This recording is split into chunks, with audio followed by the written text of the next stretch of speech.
Okay. Good morning, everybody. So, did you see, maybe not all of you saw it, in the beginning there was a very famous Zen poem.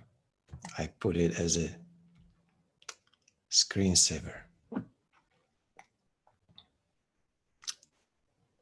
The poem says,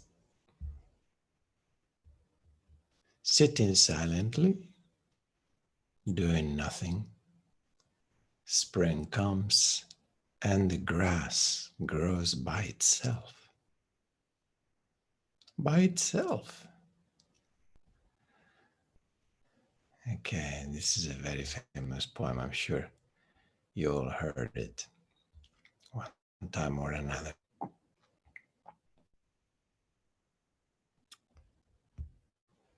I love it. And the reason why I put it there is because I wanted to emphasize today how important it is to approach our practice with an effortless attitude. In other words, we don't want meditation to become a doing or an effort of any kind. For many reasons. One is, if we look around, we look at nature, right? We are part of this universe. Do we agree on that? Do we agree that we are part of this universe? Because we came out of it, we'll disappear into it. So how can we be something that does not belong to it, right? It's pretty obvious, actually. Even though the mind has this concept that I am something separate, but if we look at the reality, it's like our body is part of life, of existence, of the universe. Our body is made of the same stuff all matters is made of, right? A tree, a rock, or a deer, they're all made of the same stuff. Which, by the way, they say we are stardust because it's the same matter you find in the tails of the comets or in the cosmos. Anyway, just to keep it simple, we are part of this universe, right? So why can't we just relax into it? We didn't even ask to be here, and though we are here, and we will not ask to go one day, and we will go. So it's out of control, people. It's not in our hands. Nothing is. So we come out of this mother universe. We'll disappear back into it. Why can't we just relax into this? Knowing that we are taken care of. One way or another, we're always taken care for.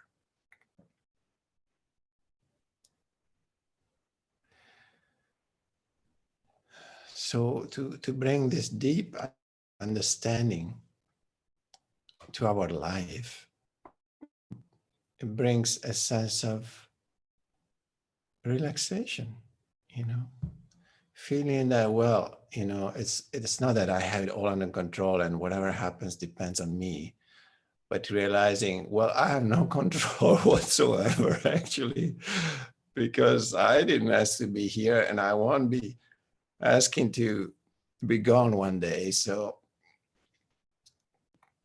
that's already a start, right? To realize, whoa, something much bigger than me is acting here, is in control somehow, not me, not my little me. So to bring awareness to that, understanding to that again and again, it brings a sense of, oh God, maybe I can just relax into it then, Yes, you can. Let go into to the mother universe. Existence is taking care of everything from a blade of grass to the infinite cosmos with billions of galaxies that contains millions and billions of planets and stars. Are you kidding me? This little man has to make a difference in any way, has to struggle to make it all work. Do you think our effort will make any difference how the universe is spinning? Come on, guys, relax. we are less than a grain of sand, less than a speck of dust. And yet, we're part of it. And yet, we contain that stardust. Even the physical body, if they analyze it, they say, well, we are made of stardust. How wonderful. We are part of it. So we are an expression of this amazing, immense, infinite, universal energy, right? Let's not call it God, because God is really such a polluted word. So God it's almost like there is a person, It makes it so personal, but it's so ridiculous. God, what is God? God is the universal energy. God is energy. But to call it God it's make it personal. It's just so far away from reality. So I don't like to use that word either, but let's call it universal energy, which is, the Hindu call it Brahman, right? Uday? Brahman. Yeah, the whole. That is, Brahman means that which is in constant expansion. How beautiful. Opening. Because now even scientists said, wow, wait a second, they're scratching their head because suddenly they observe the galaxies. They are going further and further away from themselves. And they said, oh, it keeps expanding this universe. It's not finite. And the Hindu have a word for that, and it's Brahman, which is in constant expansion, opening and flowering. How beautiful. I like that. Much better than God. So it's an energy. It's a universal energy. It's a miracle. Everything is a miracle. The deeper we go into observing it, the more we realize, what a freaking miracle. My mind cannot even grasp it. It's so small. How can this little tiny mind that can even grasp it have any control over it? Isn't it ridiculous? And yet we're convinced that everything depends on our effort. So first thing is, let's bring understanding to this.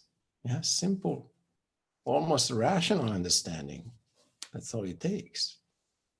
And relax into it, because we are part of something so immense and so magical and so miraculous that we don't need to struggle to be alive. I can assure you, if you stop struggling, you'll still live. And much better, actually.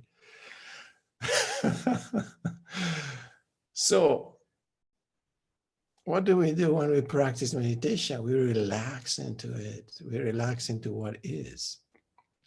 We relax into the mother, into the lap of the universal energy.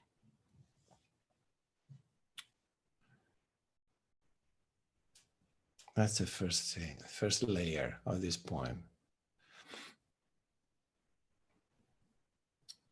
The second layer is understanding that if meditation becomes a doing, it means there is an effort, some kind of effort. It can be little effort, it can be big effort, but still an effort. Effort, if I'm doing something, I am doing something.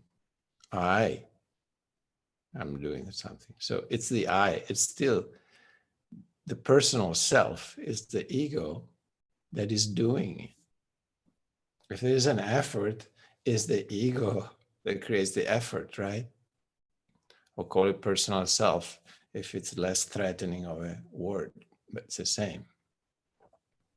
So there is a universal self that is taking care of everything. And then there is a personal self that believes to be separate and is struggling to make a difference and to do something. Yeah.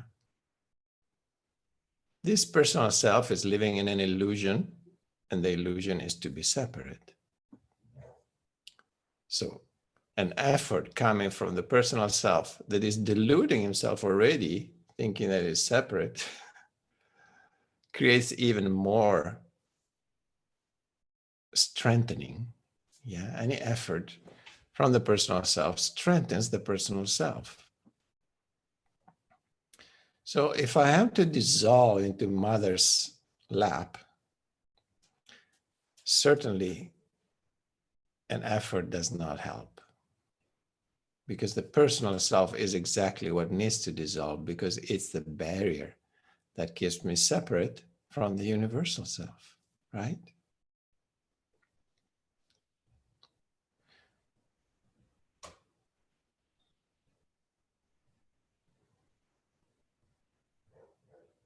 So it's a process of letting go, meditation. It's a process of letting go. It's not, I'm going to do something and fix myself. There's nothing to fix. If we are part of the universal self, how can we fix the universal self? Mm-hmm. So sometimes we call it the real self. The real self is already part of Brahman, of existence, of this vast, immense universal energy. There's nothing to fix. What needs to be removed is the idea that we are not, that we're separate, that we're not part of that.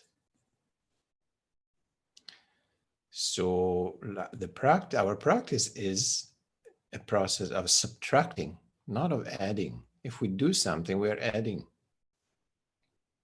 We want to remove what's unnecessary, which is, for example, the idea of separation, that we are separate and we have to struggle to be alive. This has to be removed. So everything that is holding the personal self, the ego, the egoic mind, and the egoic self, has to dissolve.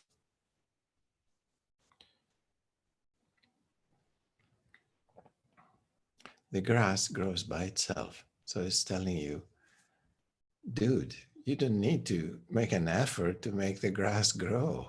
Relax, sit back, watch, just watch, observe everything, and you will see. Watch the grass, and you'll see, oh, wow, it's grown a lot without me doing anything. This watching is our awareness, right? Our consciousness. The beautiful thing of the process of witnessing is that it doesn't require doing. It's not an effort. So it does not strengthen the egoic self in any way. There's not an I, like an I as an egoic self that is watching. Awareness is a natural quality. of consciousness. So if I'm not doing anything and I'm just observing, what is left? I'm not doing anything. I'm not adding anything to what is. I accept that nothing is happening and it's beautiful in my practice. What is left? Well, there is an awareness, right? Of everything or anything or nothing. There's an awareness of, oh, there is nothing is happening. Or there is an awareness of, oh my God, my mind is so busy today. Or there is an awareness of, wow, I feel a certain way in my heart, or in my guts or in my stomach, or I might feel, wow, my body feels so good today. I feel so relaxed, or I feel so tense. Whatever it is, whatever we experience, it's experienced through awareness, right? That awareness is always there. We don't need to make an effort. It's the natural state of being. So it's not a doing, it's not an effort for sure. It does not strengthen the ego like any other doing, any doing would do. If I try a technique of any kind, I'm doing something, Then I'm going to do, I do breathing pranayama because it's good for me and it relaxes me. That's fine, but it's not meditation. You're still doing something, right? Eventually, it makes your personal self feel good that, oh, yeah, I'm doing something for myself. Okay, but be careful. That is not meditation. Meditation is that state of sitting silently, doing nothing, not even meditating. It means when you close your eyes, even remove the idea that, oh, I'm meditating now, because then you're doing something again. You're sitting there silently doing nothing, and awareness is there anyway. You don't have to do anything. Your awareness is there. The same awareness. Awareness is not something metaphysical that we have to understand with some difficult scriptures. It's the same stuff you use to drive your car in the middle of a city, or to make sure when you cross the road, that there's nobody else coming, right?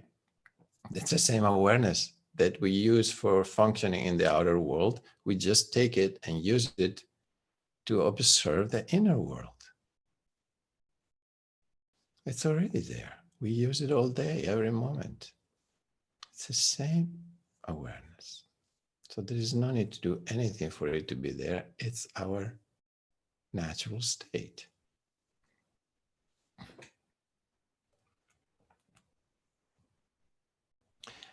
The more relaxed we are, the more that awareness shines and make us present, and make us feel present to the present moment.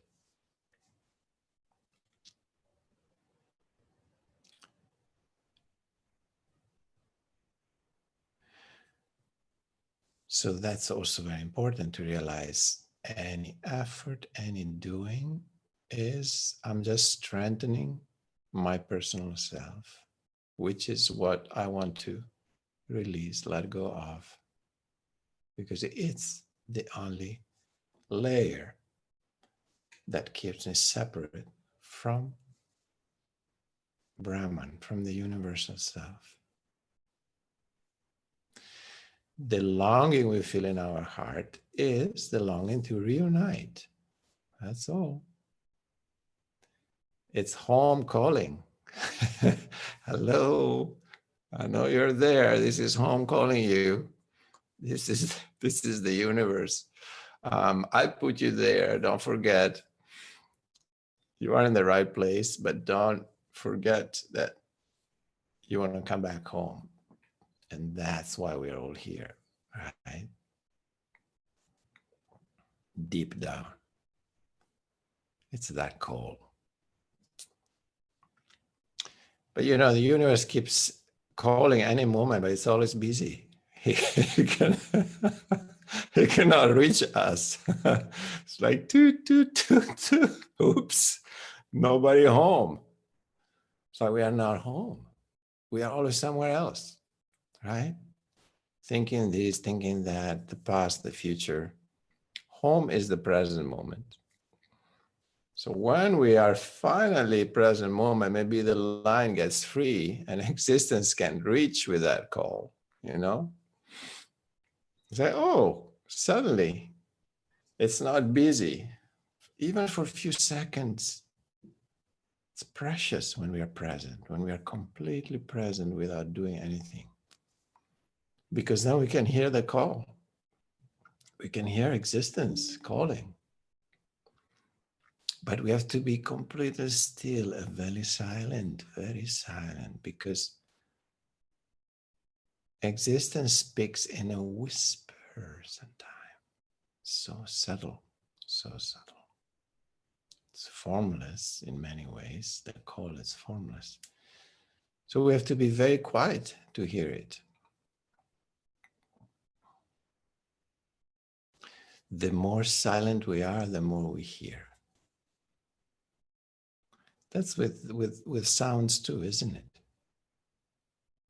When you're very busy thinking a lot of things and there is a lot of noise inside, you don't even hear the sound outside, no?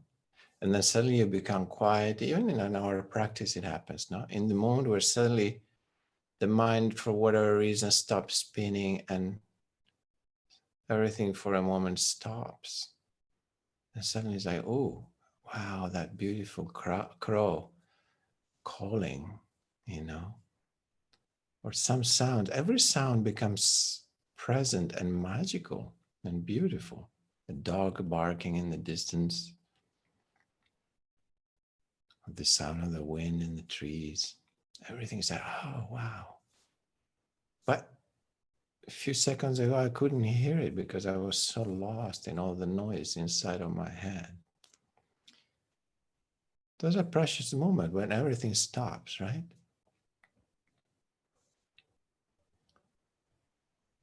So when we start hearing all sounds, it means we suddenly became present.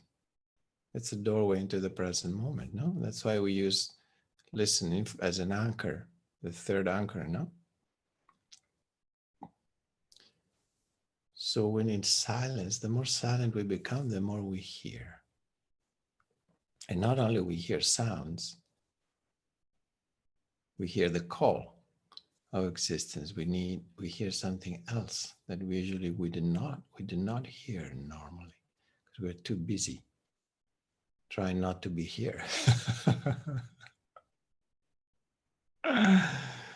So every doing, every kind of doing takes us away from the present moment. Yes. Because doing, what does doing means? Doing it means, well, there is something missing and I have to do it, right? That's what doing means. So it's not realizing that everything is already here.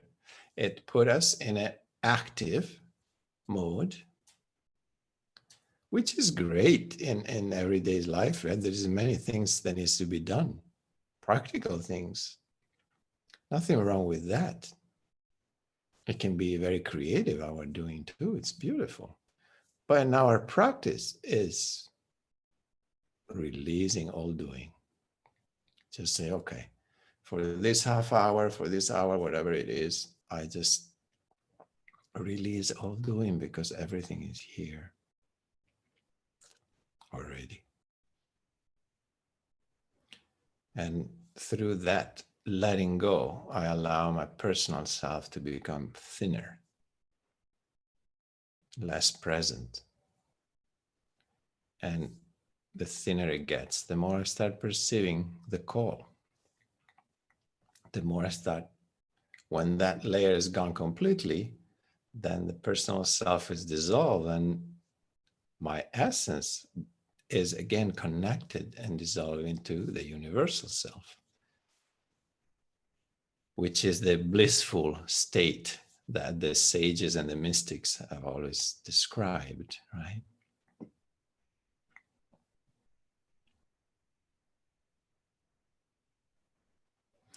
And even if in our little experience, we have a feeling for that, right? That when we are really, really quiet and we stop doing everything, there is already a tangible sense of well-being, isn't it? Why do we like to relax? Well, because it makes us feel good, right? You don't feel bad.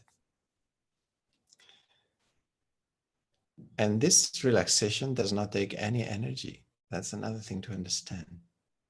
Anything we do takes energy. Being aware and relaxing takes zero energy. So we're actually building inner energy by not doing anything. Anything else, to be a personal self takes a lot of energy. To think takes a lot of energy. To be angry at somebody or to anything, it takes a lot of energy. But to relax takes no energy at all. Isn't it funny? So we waste a lot of energy doing. To be a separate self, to be an ego, takes a lot of energy. To be your natural self takes zero energy. You just relax. How simple is that?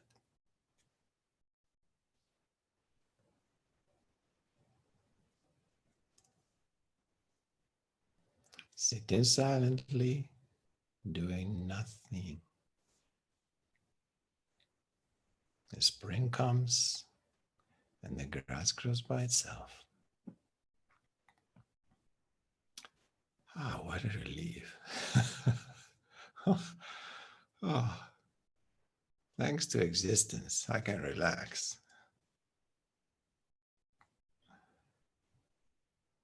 Yeah.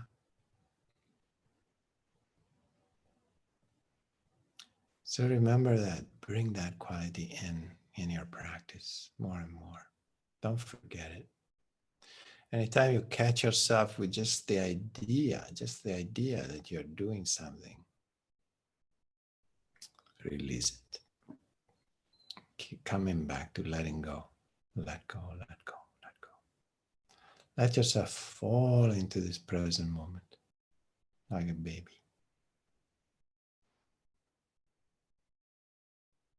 Sometimes it's like that. Sometimes it's really a feeling of falling into the present moment. And don't be scared. Don't be scared if sometimes there's a sense of, oh my God, there's nothing happening. There's emptiness. There's a void, some kind of a void, you know. It's just the mind that gets scared. Don't be afraid of that. The mind freaks out because there's nothing to do for the mind in that present moment.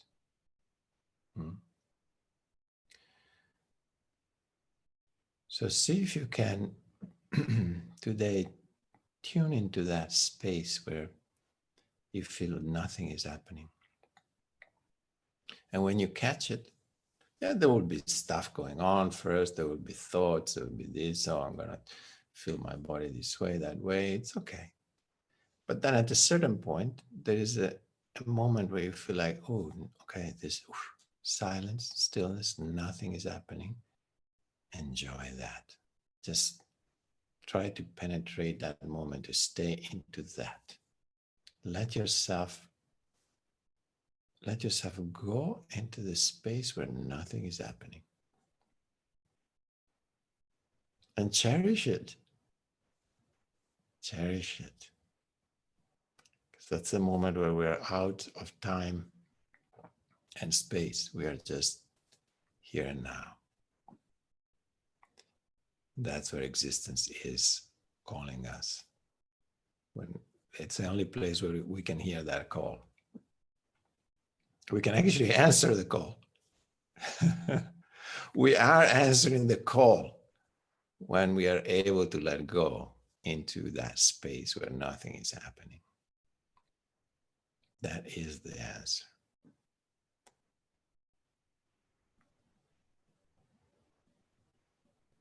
So let's practice that today.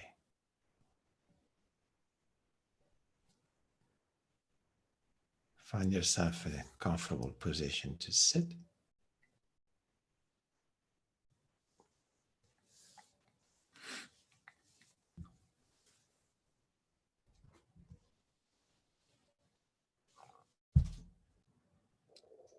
We're just sitting together. We're not meditating today, okay? We just sit with our closed eyes together. We'll meditate another time. Today we just sit together with our eyes closed. Actually, let's start with his eyes open. You don't need to look at the screen anymore. Keep your eyes open and look down so you don't get distracted by things. Look at the floor in front of you and feel your body with your eyes open. Don't close your eyes yet. With the eyes open, feel your body from the inside.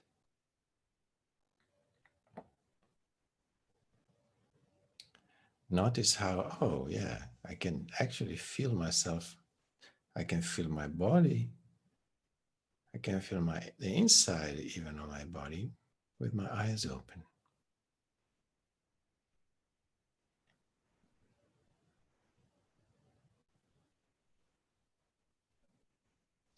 Just be present, thinking nothing, doing nothing, just feeling, just being.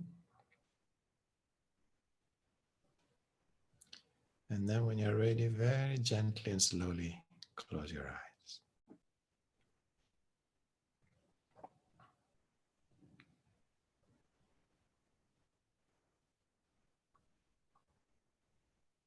And continue to feel your body from the inside and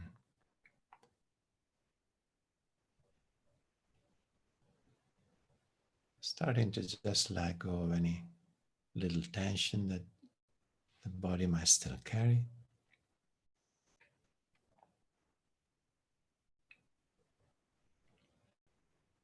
And perceiving the weight of the body itself on the cushion, on the chair, or on the floor.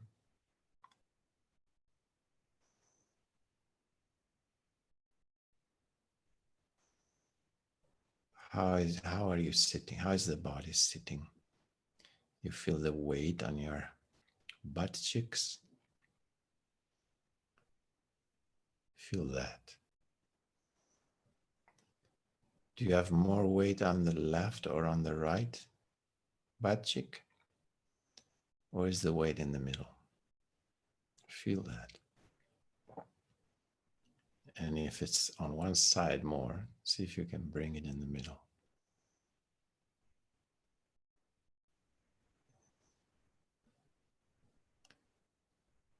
Where your sacrum is, it's the middle. Yeah. Feel your sacrum area and make sure somewhere the body is, the center of the weight is there in that line between your sacrum and your genitals. Make sure the weight is there in the middle.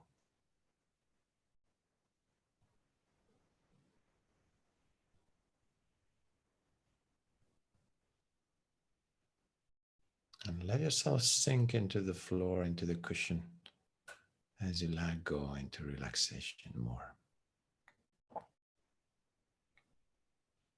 Letting go into the earth. Mother Earth, always there, ready to receive you.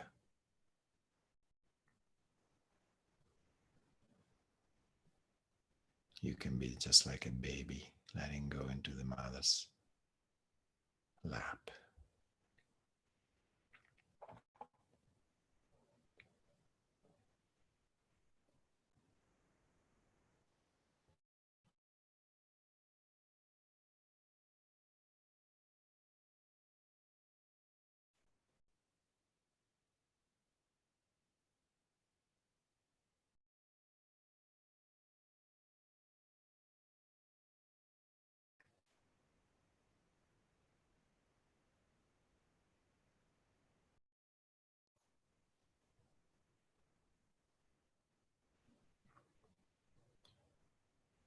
Noticing also a slight pull upwards on the top of the head, aligning the neck with the spine a little more by feeling the lift, upward lift on the top of the head without losing the grounding into the earth.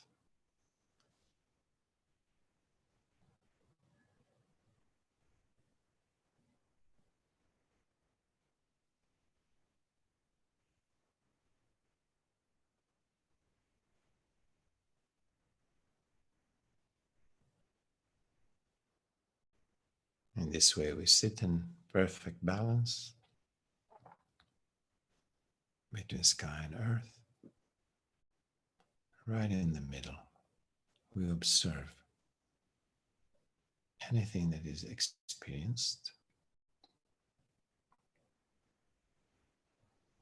without doing anything, without any effort. We're not trying to achieve anything. We're just here and now observing.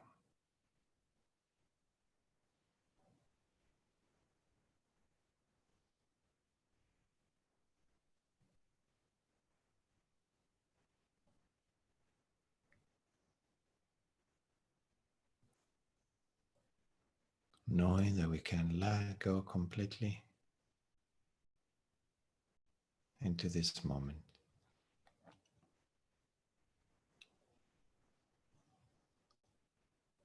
Because there is something much bigger than our little self that is taking care of us, is taking care of everything.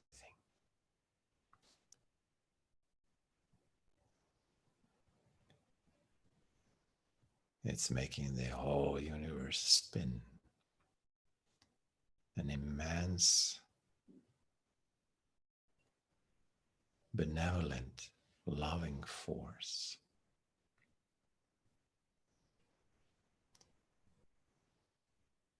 A loving vibration. An energy that is in everything, inside and outside. And we can just let go into that ocean.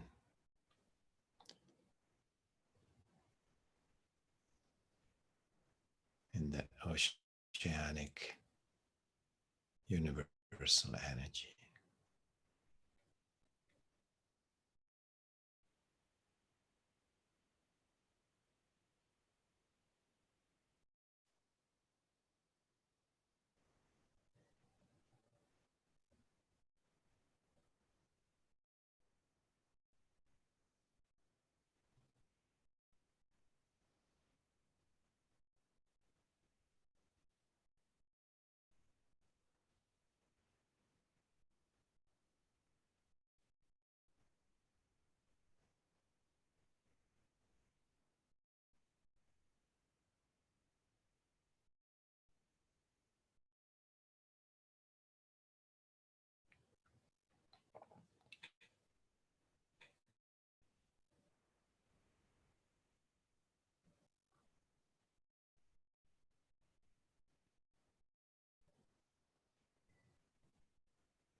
Keep letting go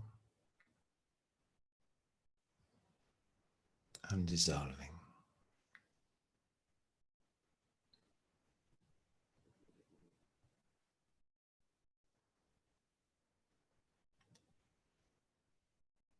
Enjoying the moment where nothing is happening.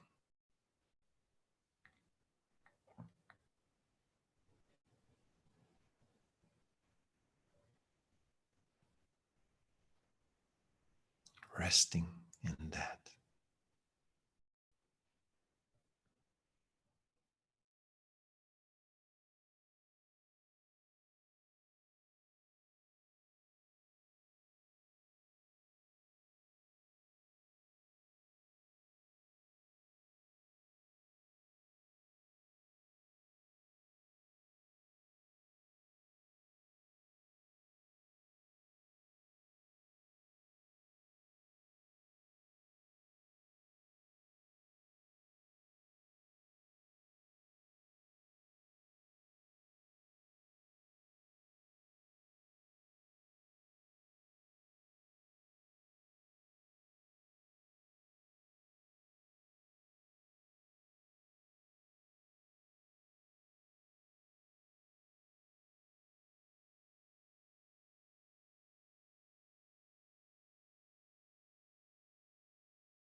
Anytime you catch yourself doing something, you observe that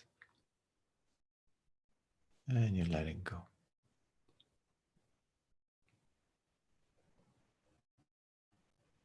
Coming back to that stillness where nothing is happening.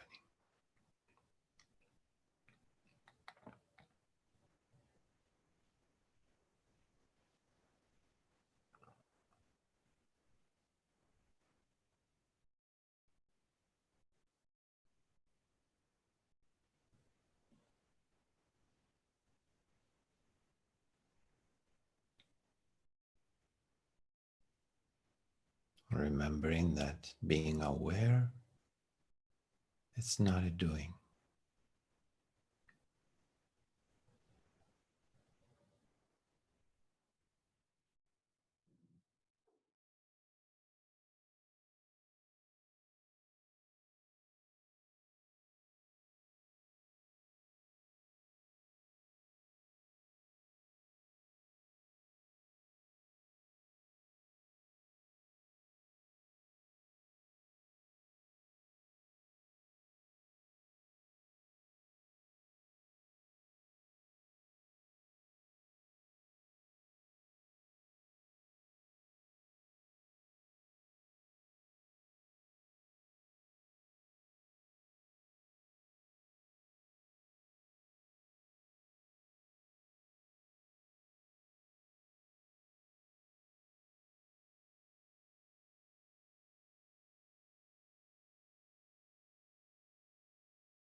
Becoming aware of any sound. If there are no sounds, becoming aware of silence. requires no effort of any kind. It's already happening. Let the sound anchor you into the present moment.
Coming back again and again to the space where nothing is happening.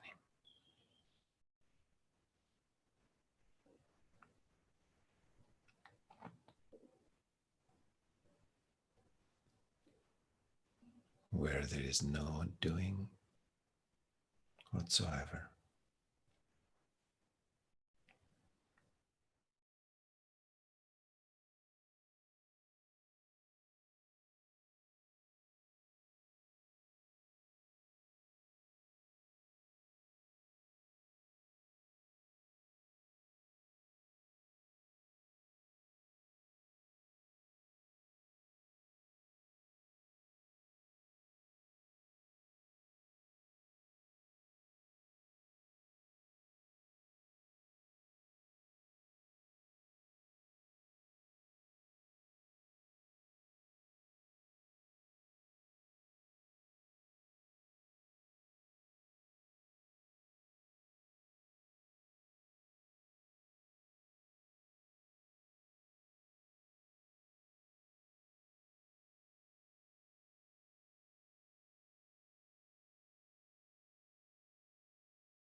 Slowly coming back to the group.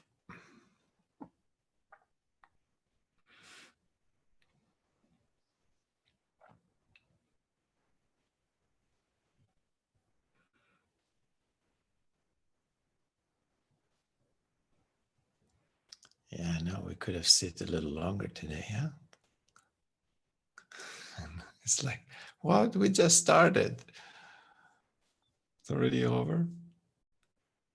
Yeah, there was a very beautiful, deep silence today. A lot of non-doing. I loved it.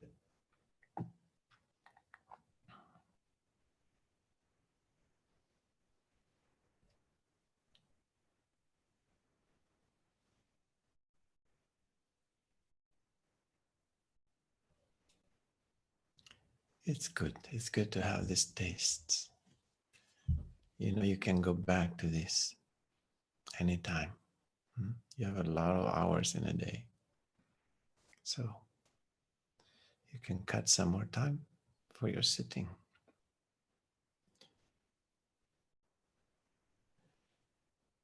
The more we experience this, the more we want to sit more. We feel the nourishment that comes from that, no? So it's good.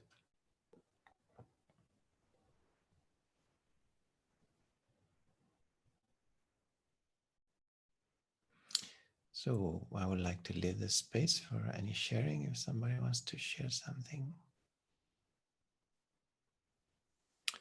Yeah, Nicole. Can you unmute yourself? Yes. Good morning, everyone. Good morning. Yes, I have. I'm doing I'm a massage therapist. Mhm. So when I work with a client, I'm in the present, and that's what I love about it. It's like you're being one, and you feel, and you touch, and that's all there is. But now one of my teachers told me that my back is like this, but it has to be Touched. like this. Uh-huh. And I thought that when I have my back like this, I feel emotions and pain from other people in my lower back. Uh-huh. And my teacher told me that you have to put your back like this so all the emotions can go through your body to Mm-hmm. Mother Earth. So Okay, less in an arched way, but more aligned, let's say. exactly. Mm-hmm. But when I do like that, I can't come into my hara anymore because I have to put my tummy, I have to tense my tummy. So then when I thought of you, so because how can I do it? How can I stay in my hara when I have to tense my belly to This is in the standing position you're referring yes, to? in standing position. Hmm. And so, but you keep leaning forward because you have to lean forward slightly, right? Exactly. When you work with people, you lean over the massage table. Hmm. Yes. Yeah, you know, I don't know. I would have to try. So I'll try. I'll try and see. So what you're saying is that you have difficulties feeling, perceiving your belly if if your back is straight and gently leaning forward. I Yes. don't know.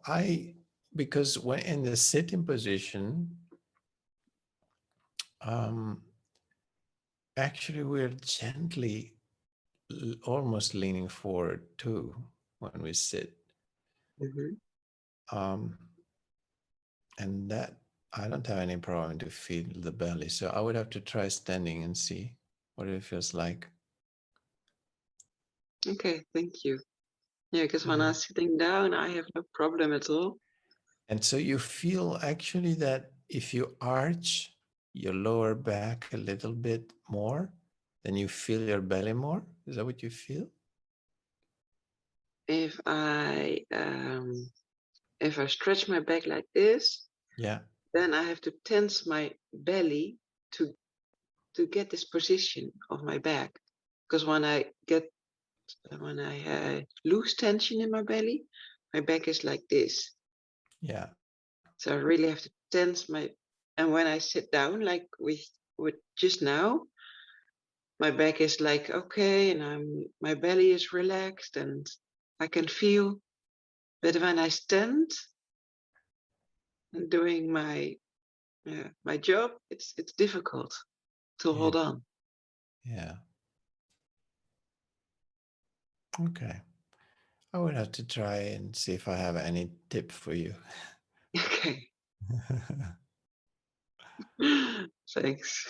But it's a beautiful feeling, no? What you said, the how easy it is to be present when you give a massage, because you are so much in your body.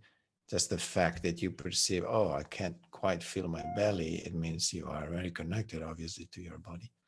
And then the touch and feeling your body and the other person's body and how they become one, during the session. It's a beautiful feeling. It is.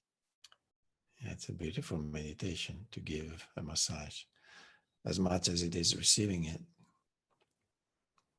That is for sure. Yes. It's a beautiful thing. And that's maybe it's one of the places where we more easily perceive that becoming of oneness between two different bodies becoming one, connected into oneness without being lovers or without being in a romantic relationship. No, it's a very tantric practice, actually. It's a beautiful art. Massage. Yeah. Lucky you. And I'm sure they're lucky. All your clients are lucky too.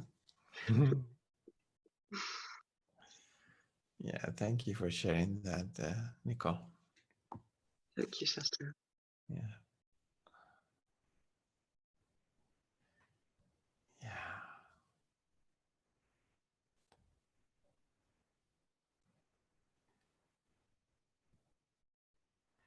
The eros has nothing to do with. Be interesting to see the Greek roots of that word. But life is eros, just the fact that we have a body. Life is it's an energy that is felt and expressed through the body. The sensuality of the body, how beautiful that is.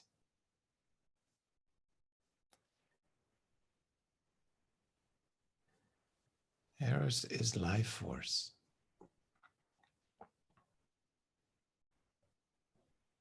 If we don't live in the eros with eros, we're not living. We're missing a lot. We're living only halfway.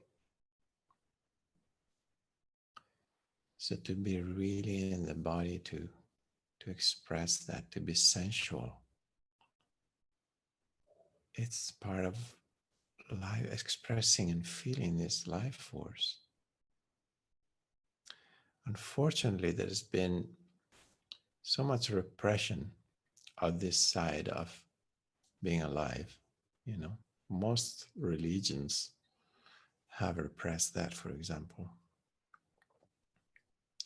as if there is something wrong with being alive, with being sensual, with feeling, perceiving, sensing.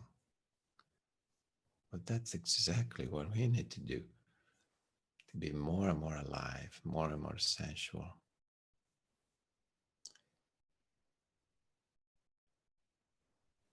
Doesn't mean sexual necessarily, because you can be very sensual in everything you do.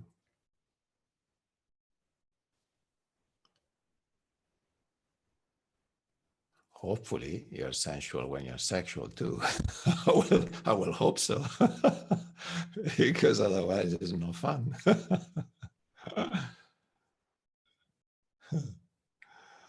I definitely wish it for you. But I'm talking about being sensual. Eros means being sensual, it's life force. It's not necessarily expressed through sexuality, even though it's beautiful when that happens too. It means being alive, everything we do to really feel it, being present with it, the way we touch, the way we listen, the way we look, the way we smell. Sensing, putting out all your antennas like, I'm so alive, I feel everything.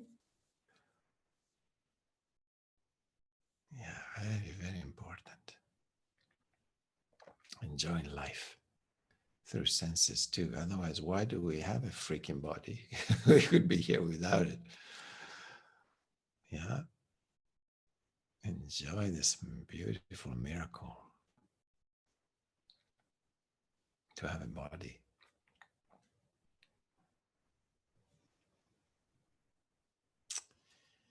Yeah, Mickey. And then Raphael also. Mickey, unmute yourself. Good morning, everyone. Shastro, just with regard to being sensual, I do a little exercise when I feel tense. First, I take deep breaths, and then I'll just show it like this.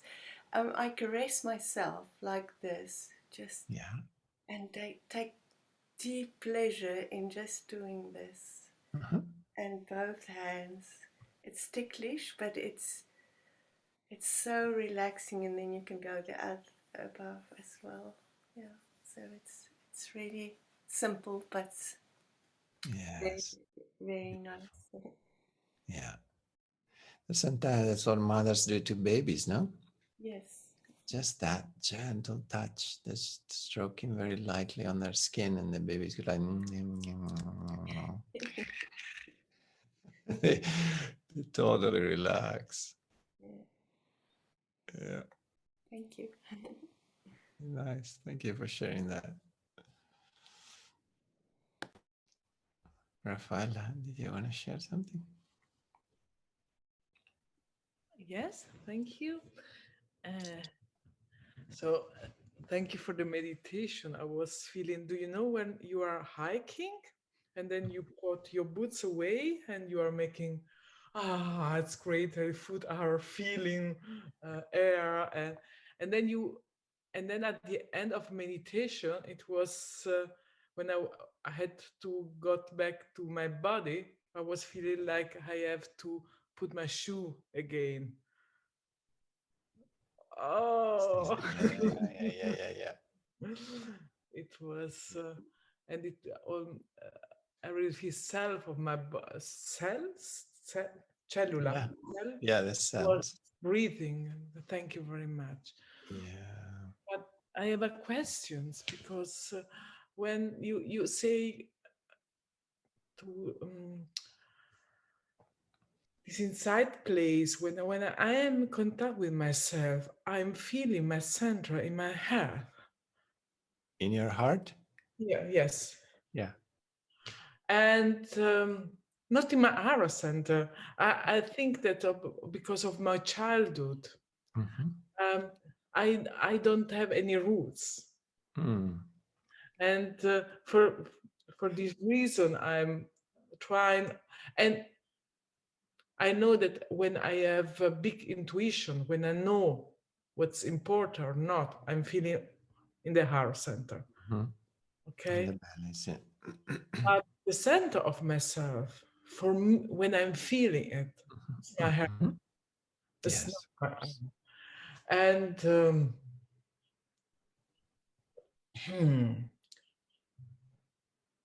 sometimes when I'm I can connect myself with the sky energy. That's very easy for me. Mhm. But to the head, Mhm. it's, It's more challenging. yes, because I think there is a lot of sadness. I don't know. Mm. Sometimes it helped me, the sky energy, to connect me with the hair. Yes, Like, with the earth. Yeah. but yes, I'm asking you, what can I do to, To feel it more, feel the earth more. yeah, or do I'm, or my mind is asking what I'm doing wrong.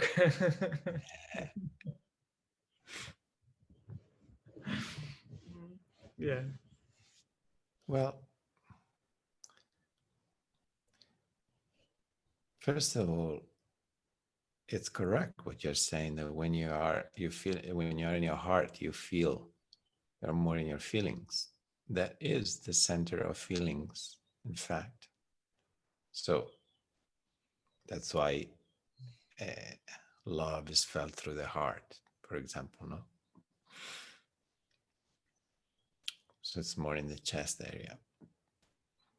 That's that's natural.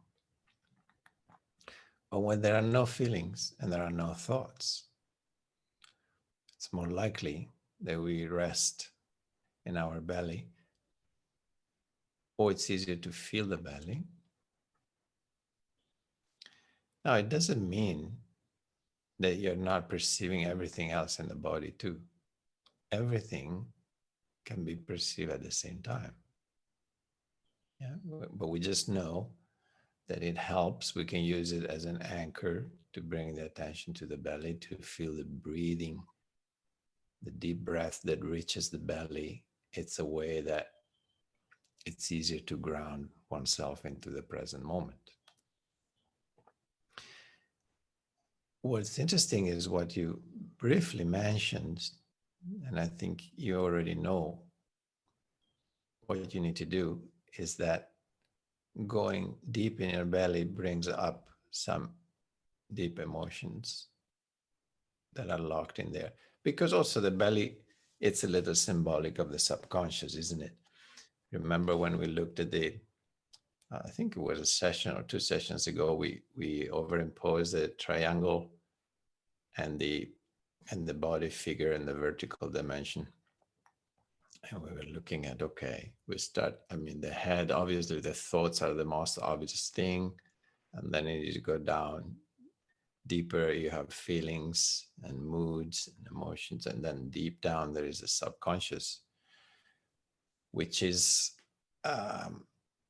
it's the place where we locked all the things that we couldn't deal with, um, including, little traumas and things like that, or emotions that maybe we were too little to deal with at that time.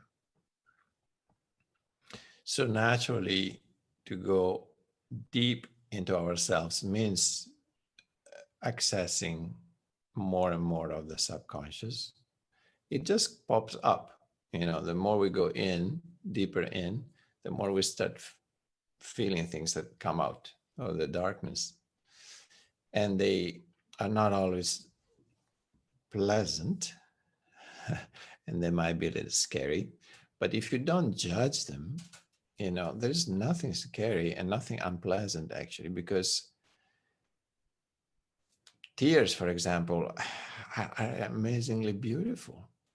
No? I mean, when there is something too beautiful or too painful, I express it through tears. But even if tears come because of pain or sadness, once they start coming, it's beautiful, that feeling. If you really let it be, it's like one of the most beautiful things to cry. So just again, bringing in an attitude of embracing and compassion with anything that you will be facing. The deeper you go into yourself, the more you will face things that at a certain point you didn't want to face, but now you're ready for it. If you're not ready, they wouldn't come up, I can tell you that. So let them come up and see what's in there in that belly. Because something wants to be felt.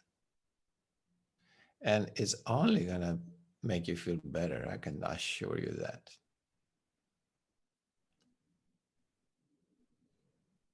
Because existence will not allow you to go into places that you cannot handle.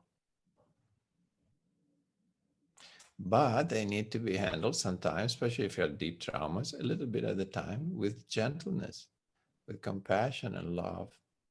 Again, not pushing anything, just go as it feels comfortable, and then you stop if it doesn't feel comfortable anymore. But keep going, because all has to become light. All that we hold in the underground has to come to the light. That's what it means to become whole. To become whole means to embrace and accept and become aware, to bring all the subconscious in the conscious, to become conscious of all the subconscious. So it's work. It's work. But it happens also by itself. The more we go in, the more it just happens. We just need to be open. It's not a doing, really. Again, it's just allowing awareness to penetrate more deeply into ourselves.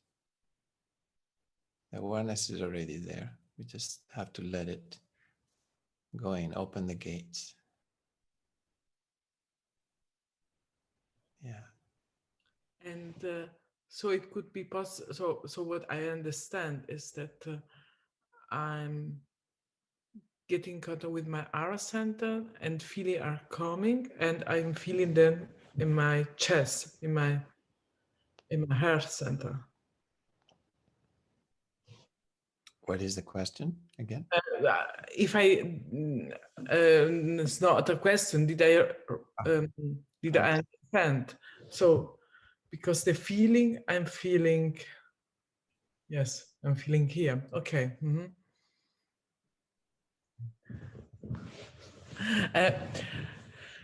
My question at the beginning was, when I'm in contact with myself, You feel more the heart than your belly. Mm-hmm. Yeah. It's because the feelings are coming. Oh, yes, that can be too, of course. Okay. Of course, it can be that anything, emotions that are in subconscious, they come up.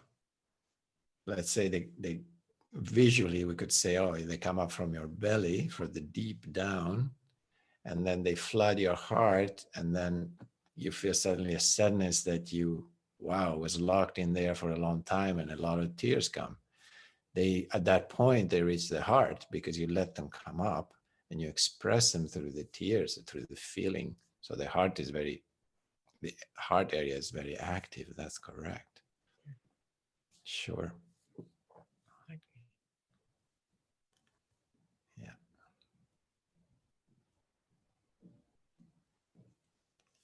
Thank you for sharing that, Rafaela. Very important. Yeah. We all go through that sooner or later. Better sooner than later.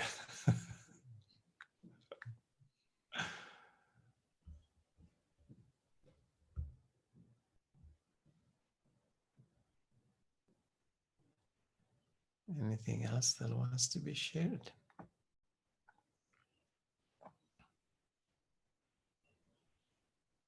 Yes.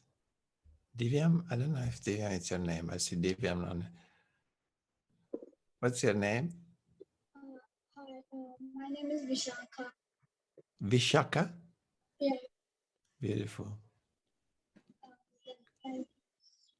So I have one question. In the session beginning, you said there is a longing comes from heart to the existence. So sometimes if I'm related to my heart, when I come to my heart, so sometimes I feel some kind of longing, but I couldn't, I'm not getting understand what's it. I'm not able to express myself. I'm not able to there is some resistance inside me. So I'm not, able to find out that what's that. You're not able to find what? I missed the last part. See, sometimes that longings comes now, so I'm not able to, to flow with that longing. I'm not able to put myself to just be with that, to go in the flow. Something is there which make me stop. I don't know whether it's my ego, yeah. I don't know what I'm not getting. So you're basically you're saying that you're having difficulties really expressing yourself, being yourself. Is that what you're saying? Or your difficulties expressing your heart feelings, what you feel in your heart? Or your difficulties in letting that be? Yeah, that's let it be. That's So what happens when you start feeling something in your heart? What do you do? How do you avoid it? I immediately start crying. Aha, but that's not avoiding it. It's good. Well, that's the right thing to do. Obviously, there are feelings inside, whatever they are, that are expressed through the tears, right? So you are in your heart in that moment. Why do you think it's avoiding it?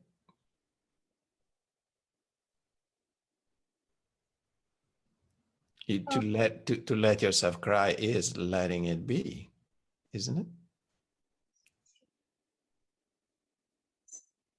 What's your idea? Do you have an idea that you should be able to feel without crying, or that you feel something different? What's It's not like feel different, but sometimes I really feel something is kind of longing is there, but I'm not able to. I'm like right now I'm also not getting words. How do I express you? But something is there. I'm not able to connect with that longing. With the longing?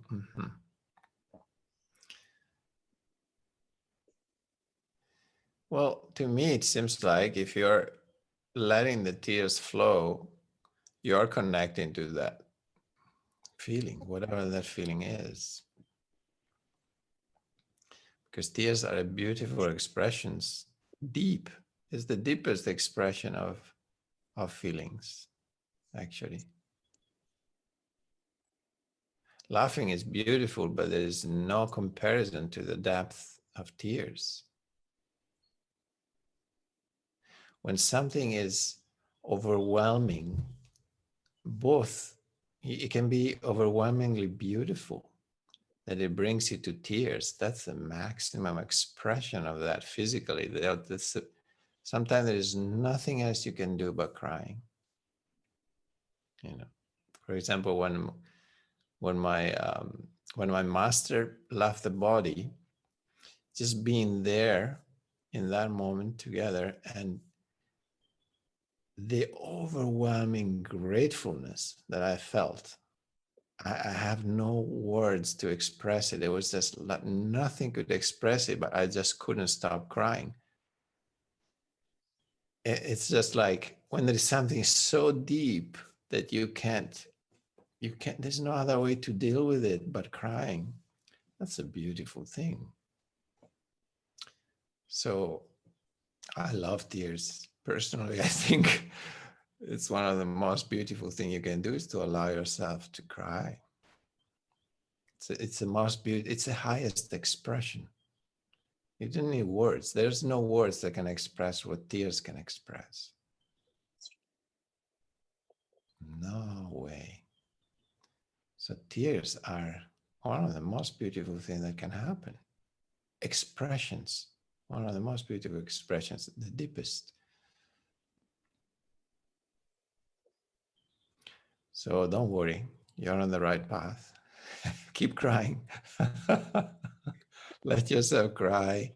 Let yourself laugh, because you're alive through that. That's where aliveness is expressed. You don't need to talk. Words are just words are words. They have no depth compared to a good belly laugh or some really beautiful salty tears. There's no comparison. Yeah. Thank you. Yeah, Mickey, you wanted to say something? Sorry, and I hope I'm not talking too much today. Just with relating to what she said, I also sometimes feel this incredible longing, and I don't know what it is, and crying helps. But what helps me as well, and I don't know if it relates to what she's experiencing, but I talk to the longing in writing. So I address the longing and I write, what do you want to tell me? Why are you there? It makes me feel sad or whatever, and then I wait, and I write. I get an answer, and I write the answers. It's not the same answers every time. It's different, but Yeah. you get a lot of insight through writing, and just it's like a conversation with your longing in writing. Yes. Yes, Vishaka, did you hear that? Yeah, writing is a beautiful tool that can be, it's a beautiful meditation that can be done. There's also, like, we call it automatic writing, Yes. where you actually sit there and just, you Yeah. don't think much. You just let whatever comes, Yeah, and you you just write it down. don't pay attention to grammar or syntax. It doesn't have to make sense for anybody. Right, right. Nobody else is going to read it anyway. It's just a way to, Yeah, yeah, allow things to come up. it's like a divine download, and you just the instrument writing. It's not Exactly. you. It's not the little you writing. It comes from somewhere else, Yeah, something much yeah. greater than yourself. Yeah, yeah. That's a beautiful practice indeed. Something to play with, Mishaka. Thank you for sharing. Yeah. Thank you. Petra, did you want to say something? Namaste to everyone. Namaste. I was doing the same thing as Mickey did, the writing thing. Uh-huh. And I did it like for 3 months every day. The first thing I did in the morning when I got up. And I was never looking at back what I'm writing just after 3 months. Uh-huh. And then I was thinking, who knows, after 3 months, I always had some kind of bad thinking about myself, and who knows what I will find there and how many bad things and thinking. But I was very surprised at the end of the 3 months, that there wasn't this bad being. And the expression of the feelings and how I see the world was pretty innocent. Sure. And somehow it was a very nice tool to connect with myself and to get rid of the of distorted thinking about myself. Yes. Yeah, Yes. that I had. And I just wanted to ask Rafaela, when she says she has no roots, what do you mean by that, Rafaela? Is it you changed countries when you were a child and cultures, or because I also have the same thing. I I have problems connecting with the hara. It's more like somewhere up here. This is where I feel the center. But I don't see it as a mistake. It's I just think maybe it's not for everybody, you know, that it's in the belly, the center. Maybe for somebody is more up, more down, I don't know. But I somehow I learned not to be obsessed by the Hara center anymore. You know, it must be there in the belly. You're very good. I like that. Yeah, don't get obsessed with the Hara center. Yeah. Well, especially because there are many centers. There's not only one, right? So every center has its own function. Every center is an expression of something else. Every center makes us feel something different, makes us perceive differently. So now to try to, that's why I usually call it our gravitational center. It's like the center of the physical body. No, it doesn't mean it's your center of your whole being and that's all there is. That's like trying to squeeze everything into a little box, you know. And physically, again, we have many centers, you know, each of them has its function. And it's just, we know that when we are more connected to the gravitational center, we feel more grounded. It helps to be present.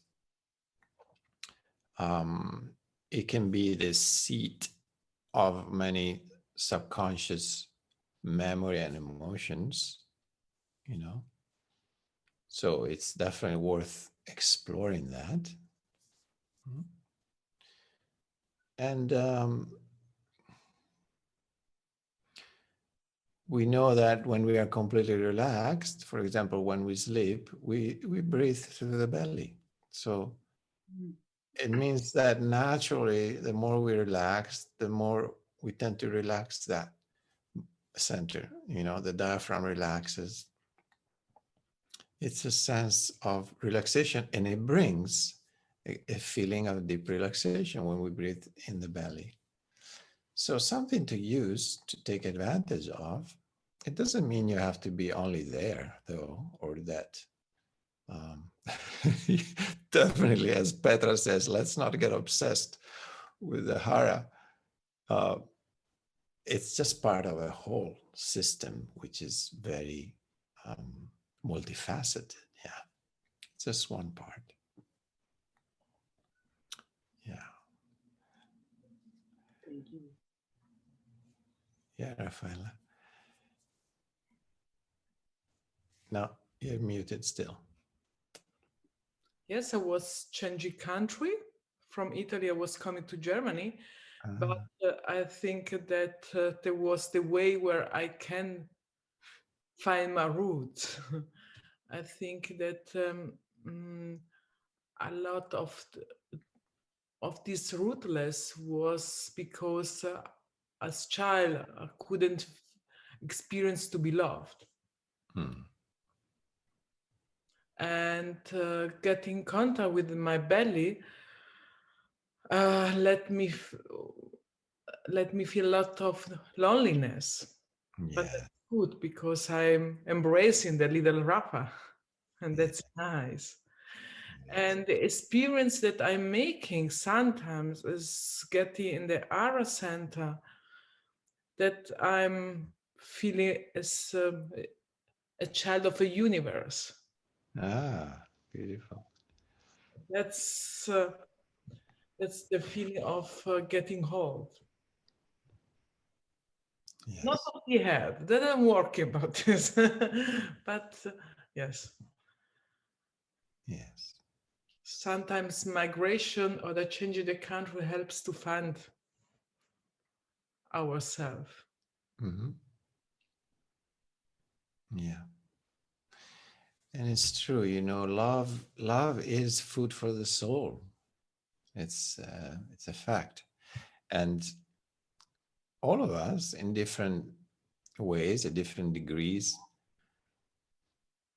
you know, we have not always been loved the way we would have liked to.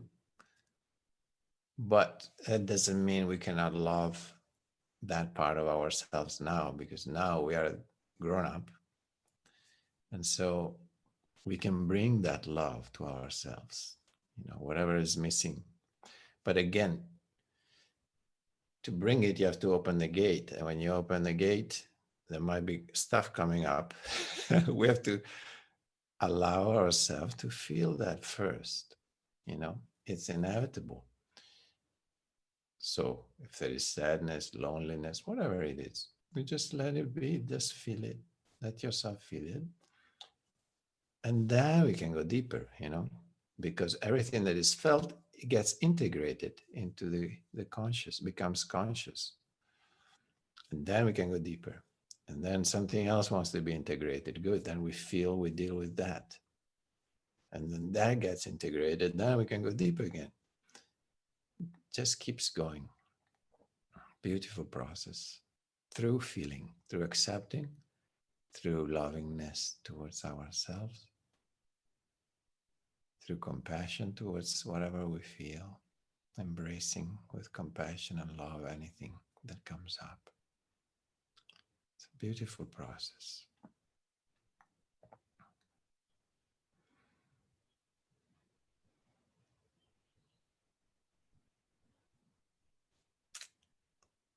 Okay.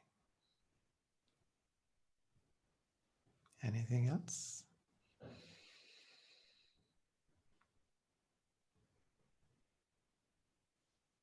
Yeah, Miki? Sorry that I talk so much today. Just about the roots, I also relate to that because I also always felt I was born in the wrong country all my life. And then at the age of 55, I changed countries. I came to France. And although I really, really feel comfortable here, I love the energy, I feel it's home. I learned in the 12 years that I've been here now that, in fact, your roots are where you are. Yeah. It's not the country or the place that you find yourself in. Wherever you find yourself, that's where you are. Yes. That's your roots. Because otherwise, I always had a feeling, even here, I'm adopted. Mm-hmm. Friends was kind enough to adopt me, but it's not my roots. It's so when I go to Italy or wherever I find myself Yes. now, I have peace. Find peace with that. Yes, exactly. There is a saying, wherever you go, there you are. There you are, exactly. And just a comment about the Hara Center. I also I've been doing meditation for a long time, so always with the Hara Center, I couldn't feel it, and so I also gave up, and I not gave up, but I accepted. That's the way it is. At first, I was very centered in my third eye. Whenever I closed my eyes, I meditated. That's where I felt everything Activated, yeah. activated, and then at one point it moved, and I felt it in my third eye center and my heart. And when I started these past 2 years with you, it's I didn't feel it last year, and this year, I don't know. At one point, in a meditation, you described a tree. You have described the tree many times, but this one time, suddenly there was a tree. Like I felt the roots growing and the branches, and it was such a beautiful tree. And suddenly, I felt it. I was so happy, and so it might change at the right moment. Yes. Yes. Yeah. I must draw my tree because it's so beautiful. You should. Thank you. Thank you, Mickey. Beautiful.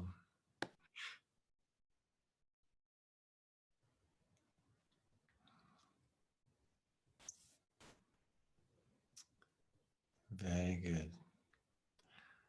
Well, Aura, she's having a great time. Aura, what are you laughing about? Share with us. Come on, your happiness. Yeah. Can you hear me? Yes, we can. Today it's like I'm resonating so much with everybody because the same I did not have a father. So the feeling of not feeling grounded was so strong. And then I finally found a guy after I moved to Oroville, a Yeah. teacher, and who played the role of my father, sort of. And then I realized that it was not that I was unloved. It was just that I closed myself from being loved because I did not have a father. So I closed myself from receiving. And then finally, my body weight started to increase because I became super thin at one point and I was like shrunken completely. So yeah. So now whenever I have those episodes when I feel completely cuckoo, then then I go out and I look at the stars or this beautiful tree here. Or I play with animals and then I'm like, hey, at least I'm feeling this. At least I'm alive that much to feel that. And then it's all good. Nice. Yeah. Oh, and I really loved the session today because just before the session, it was like I was practicing really hard. And I was like, I have to kind of like do it. I have to kind of rehearse. I have to like, because now I got an entry in orchestra. I can play young orchestra, but I'm like, I'm not good enough. I have to do more discipline. I have to do this, do that. And then you come and you're like sitting silently doing nothing. So it was so relaxing. Mm. Yes. Yes, yes. Well, I know what it's like to play an instrument, and it does require practice, indeed. Mm. But you can see where that energy that you practice with where it comes from. So you can practice in a very tense way because you're really trying hard to achieve something, or you can practice in a very relaxed way, your instrument. Yeah. So that's definitely the best way because the more relaxed the body is, the faster it learns. So actually, again, even in learning an instrument, the more relaxed your body is, the faster you learn. So yeah, just bring awareness in your practice that you come from a relaxed space, not from an overachieving, because that brings in a lot of tension, If you come in with the idea, oh, I'm not good enough, I have to catch up with everybody else, that becomes such a tension then in your body. But just enjoy the sound of the instrument, enjoy the movement, enjoy feeling it, Just then you can relax into the practice. It's a very different quality and you will progress much faster. So bring meditation to your practice. Yeah. And it's true when you relax, Yes. for me too, when you relax, you can, if you are very skinny and you relax, you gain some weight. It's a great thing. For us skinny, it's really good.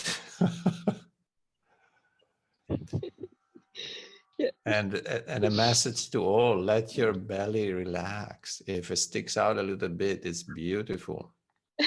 Don't think that you have to be flat. It's nice to have a belly. It's a sign of wholeness. For women, it's feminine to have a little belly. It's beautiful curves. For a man, it's a sign of grounding, of expansion, of power. Bellies are beautiful. Yeah.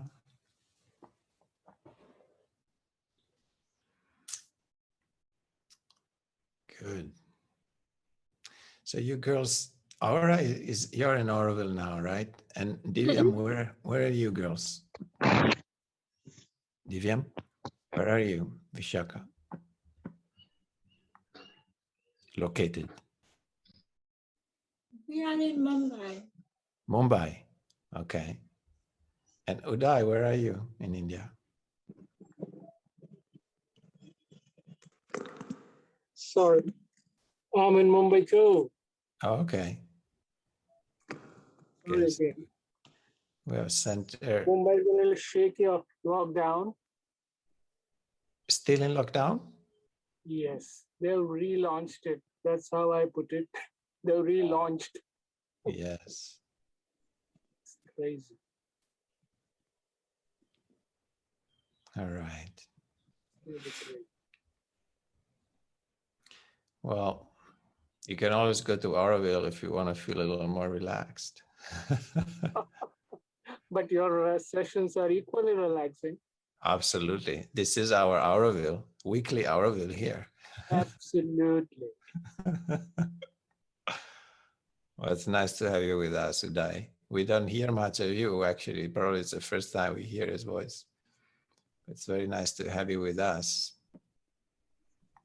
It's a Well, nice Pastor, there presence. is nothing much to say. Just something to be with you. Exactly. That's why it's nice to have you with us, because you're really, I feel your presence. Thank you so much. Thank you. Thank you for sharing. Okay, family. It's beautiful family we have. Beautiful tribe, isn't it? Beautiful Sangha we are.